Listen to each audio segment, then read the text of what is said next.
Hey everyone, it's Hermit again with another Memoirs of World War II reaction. This time we got Memoirs of World War II number 20, Memories of a Tuskegee Pilot. Uh, I've really wanted to get to this one next just because the Tuskegee Airmen, the story that I love, like the movie Red Tails, phenomenal. I first saw it in high school and it really drove my interest in diving into the Tuskegee Airmen and what they were all about and how much they meant. So I'm really excited to check this out. Uh, I don't know what to expect, so let's hop right into it. I can recall my first mission I flew. They came in and they really hit the bombers on that one. And I can remember Major Campbell saying, "Oh, I think we're in for a dogfight today because these guys are not breaking off."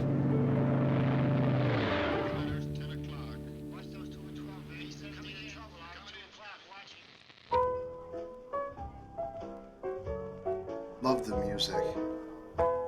During the 1930s, segregation and racial inequality were rampant throughout the United States.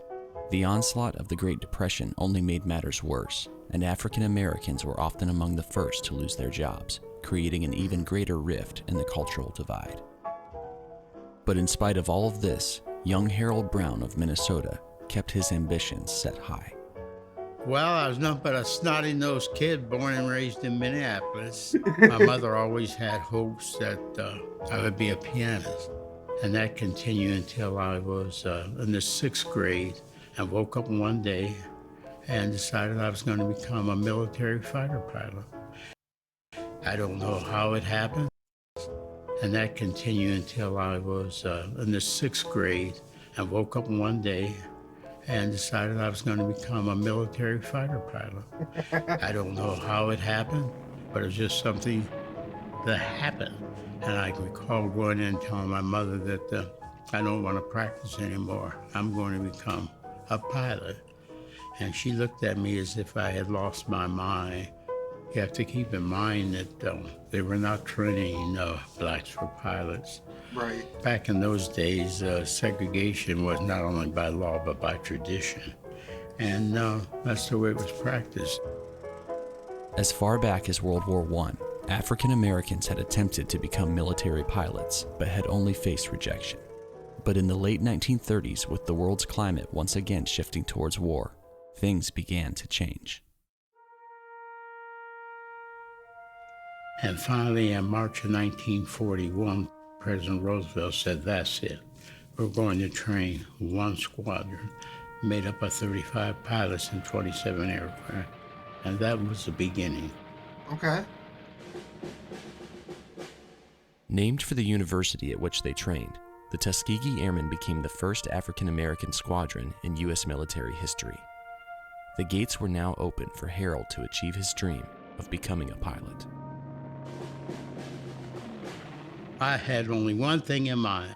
I wanted to fly, and nothing else mattered.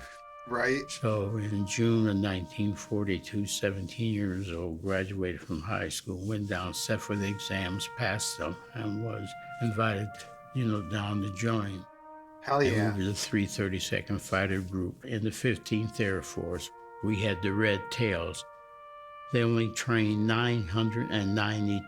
This is a small sidestep. February 2nd, the Washington football team announces their new official name. I have been a fan of the Washington Red Tails ever since they said that they were changing their name. In the 15th Air Force, we had the Red Tails. They only trained 992 pilots. Out of the 992 pilots, only 355 of us went overseas to fight the war.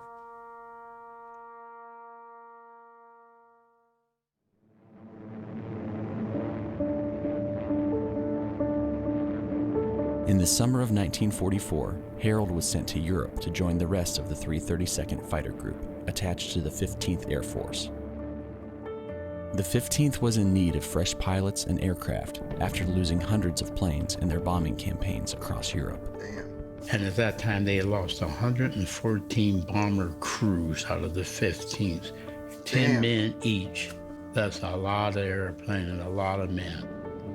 Yeah, it is. They felt the primary reason why they lost that many is that the other fighter groups were running off looking for victories, leaving a gap in the protection of the bomber. The Germans were coming in and knocking them down. And I can remember when I finally got overseas, we met Colonel Davis.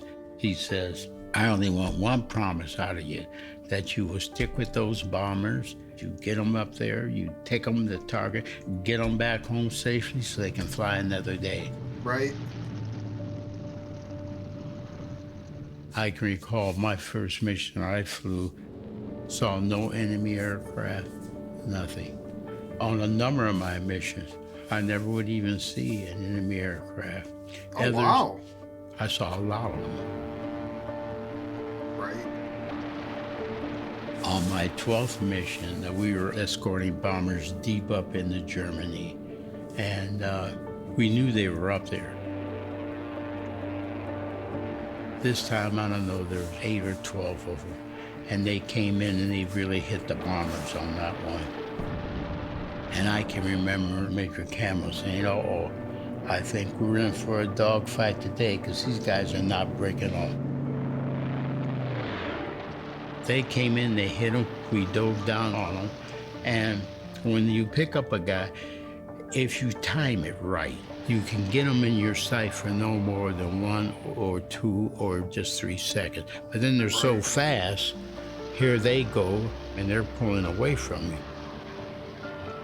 They must have had a dummy in this one because we came in on him like so, and instead of flying straight ahead, he rolls over, which means that he is staying in my gun sight a little while longer, and he's given me the opportunity to get in not 1 burst, but 2 bursts, but several bursts. Well, Oh, wow. fine with me if you want to play that game. And we were shooting at this guy all the way down, bloop, bloop, bloop, bloop. He pulls out over the treetops, and he led us right into a flak trap. We come over it, and everything they were throwing up at it. I said, oh, he suckered us in, you know. Yeah, pulled him in for the trap. I said, oh, he suckered us in, you know. I apparently was hitting my wing tanks or something because I have fuel exhaustion, 25,000 feet, no engine. And this thing is dropping like a rock. Oh, So we wow. get down to 10,000. I spot an old abandoned fighter strip. Dead stick, nothing, and you're trying to jockey around, but you gotta slow the airplane up slow enough so you can land the damn thing. Long story short, I just forced it on the ground, hit the ditch, goes up, breaks in half right behind the cockpit. So I jump out of it, and rough landing, but it's the only landing you walk away from is a good landing. Damn. Harold was fortunate to walk away from his first real encounter with enemy aircraft, but when he flew his 30th mission several weeks later, he would be faced with a very different outcome. In March of 1945, Harold and the 99th Fighter Squadron were given a mission to strafe and destroy German supply trains near the Austrian border. When the fighter planes arrived at their destination, they were delighted to find a great concentration of enemy train cars.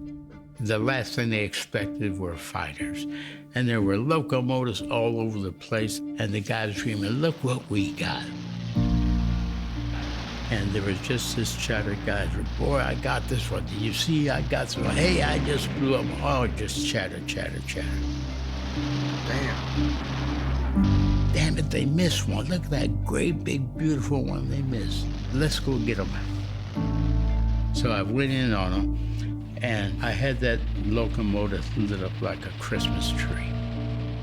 And just as I pull up to go over it, that's when it explodes. This big explosion, I got caught in it. Oh, And no. all of a sudden, the oil pressure started acting up.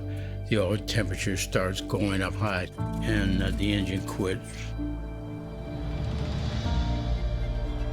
I rolled it over, kicked the nose up, jettisoned the canopy, and it throws you out.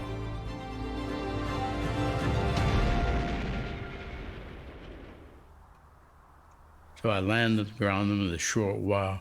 Here's a couple of guys up on skis, and they jump off the skis and they put a rifle on me. So I immediately, threw up my hands. Harold had landed somewhere in Germany and was now in the custody of 2 German constables. Oh no. They marched him directly to a nearby village, which had suffered collateral damage due to the 99th strafing mission. As Harold entered the town, he was quickly met by an angry mob. Here I come along as one of the pilots. They want a piece of me. Matter of fact, they'd even selected the perfect tree for it. What am I gonna do? I can't run, I can't hide, I can't do anything. And I just knew I was gonna die. Next thing I knew, I felt a hand on my shoulder. One of the constables stepped in front of me and put a round in his rifle and kept him from killing me. Wow. Over the next several weeks, Harold would be transferred from one POW camp to another, enduring interrogation and near starvation. But as the Allies continued to close in on Germany, Harold knew all he had to do was hold on a little while longer. The Allies were coming from the west, and they were moving eastward. The Russians were in the east, and the lines are slowly collapsing. And they keep evacuating the prisoners inland. And we knew that, Patton wasn't that far away. And there were even times in the evening, you could hear the tanks way off in the distance. You knew precisely what was going on. And that morning, we could hear the tanks, just beyond the big barbed wire fence. And they knocked down part of the fence, and they come through these huge, big tanks. And Patton was behind about the second or third tank. And he was talking about, boy, we got him on the run. He says that when I get into Berlin, I'm going to catch that dash. He had the filthiest mouth in the world. I'm going to catch him, and when I catch him, I'm going to do dash. And every time, all 1,000 guys was, yay, Patton, yay, Right. Patton. And he said, well, I'm on my way to Berlin. I'll be there in another few days. And we were, yay, Patton. Of course, they stopped him, and they never allowed him to go into Berlin. He got you, though. The glory of taking Berlin would be passed from Patton to the Russians, but the American forces and all of Europe breathed a sigh of relief. The war against Germany was finally over, and Harold was returning to the United States. The Tuskegee Airmen emerged from the war as a highly revered fighter group, possessing some of the best pilots in the U.S. Air Forces with an outstanding bomber protection record. The exceptional defense they provided for their bombers earned them the nickname the Red-Tailed Angels. There was any number of times we're bringing the airplanes back. We hear some bomber up there that was part of our group started hollering and screaming, I just lost my second engine. I got 2 engines out, fighter cover, I need fighter cover. And the old lead aircraft, check your fuel levels. Who's got some fuel? Okay, you 4 guys, go back and find that bomber. They go back up, find them, and bring them home. And we did that regularly. And they said, who are these guys flying these damn red tails? He says, man, these guys are with us all the way. Who are these guys? And someone came up with the idea of the Red-Tailed Angels. In 1948, the Tuskegee Airmen's performance in World War II played a pivotal role in President Truman's decision to fully integrate the United States Armed Forces. Americans of all races and cultural backgrounds were finally serving side by side. To this day, the Red Tails continue to be a shining example of the importance of perseverance and equality. At the time, it just didn't occur to me the history that we were making. I mean, that was the last thing on my mind. As I became older, I started then realizing the significance. He was just out there doing doing what he wanted to do. He wanted to be a fighter pilot. I mean, that was the last thing on my mind. As I became older, I started then realizing the significance. And if it had not been that we had performed at such a high level, I don't know if Truman ever would have integrated. But we did, and so he did it.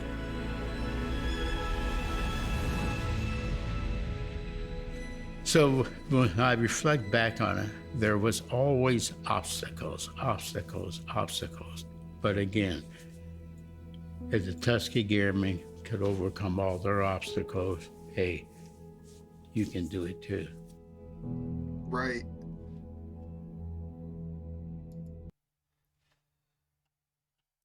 I loved that. I loved listening to that man's story. That was so inspirational and so motivating. And I loved when he said, I didn't know I was making history. I was like, he was just doing what he wanted to do. Um, Let me know what you guys think. If you have a Memoirs of World War II that you would like me to check out next, comment it in the. You can leave it in the comments. That's what I meant to say.